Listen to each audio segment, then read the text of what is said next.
Hi കൂട്ടുകാരെ, പുതിയൊരു വീഡിയോയിലേക്ക് എല്ലാവർക്കും സ്വാഗതം. ഇന്നത്തെ വീഡിയോയിൽ നമ്മൾ പാവാടയും ബ്ലൗസും സ്റ്റൈൽ ചെയ്തിട്ടുണ്ട്. അപ്പോൾ നിങ്ങൾക്ക് വീഡിയോ ഇഷ്ടമാകുകയാണെങ്കിൽ തീർച്ചയായിട്ടും ചാനലൊന്ന് സബ്സ്ക്രൈബ് ചെയ്ത് സപ്പോർട്ടോടെ ചെയ്യണം. അതിനോടൊപ്പം തന്നെ നിങ്ങളുടെ വിലയേറിയ നിർദ്ദേശങ്ങൾ കമൻ്റായിട്ട് എന്നെ അറിയിക്കണം. കാരണം എൻ്റെ വീഡിയോസിന് ഒരുപാട് പോരായ്മകൾ ഉണ്ടാവും. ഞാനൊരു പ്രൊഫഷണൽ എഡിറ്ററോ ഒരു ഫോട്ടോഗ്രാഫി ഫീൽഡിലോ ഉള്ള ആളല്ല. അപ്പോൾ അതിൻ്റെതായ കുറേ പോരായ്മകൾ ഉണ്ടെന്ന് എനിക്കറിയാം. അപ്പോൾ തീർച്ചയായിട്ടും നിങ്ങൾ തരുന്ന നിർദ്ദേശങ്ങൾ പാലിച്ച് ചെയ്യാനാകുമ്പോൾ എനിക്ക് കുറച്ചും കൂടെ ഇമ്പ്രൂവ് ചെയ്ത് കുറച്ചും കൂടെ ബെറ്റർ ആയിട്ടുള്ള വീഡിയോസ് നിങ്ങൾക്ക് വേണ്ടി ചെയ്യാൻ വേണ്ടി സാധിക്കും.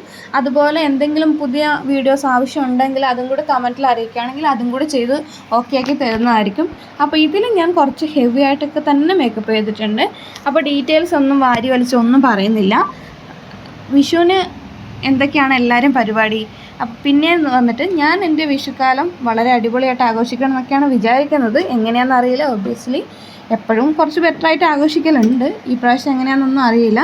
അപ്പം നിങ്ങൾക്ക് എൻ്റെ ചാനൽ ഇഷ്ടമാണെങ്കിൽ എന്നെ ഇഷ്ടമാണെങ്കിൽ സപ്പോർട്ട് ചെയ്യാൻ ഒരിക്കലും മറക്കരുത്. വലിയ പണിയൊന്നുമില്ലല്ലോ, ചെറിയൊരു സപ്പോർട്ടല്ലേ തരുന്നുള്ളൂ. അപ്പോൾ അത് തരണം. കാരണം എന്നാൽ മാത്രമേ എനിക്ക് വിജയകരമായി മുന്നോട്ട് പോകാൻ വേണ്ടി സാധിക്കത്തുള്ളൂ. അപ്പോൾ ഫൈനൽ ലുക്ക് വന്നിട്ട് ഞാൻ കുറച്ച് മുല്ലപ്പൂവിൻ്റെ ഡെക്കറേഷനൊക്കെ കൊടുത്തിട്ടാട്ടോ ചെയ്തിട്ടുള്ളത്. ഫൈനൽ ലുക്ക് വന്നിട്ട് ഇങ്ങനെയാണ്. ഇഷ്ടമായെങ്കിൽ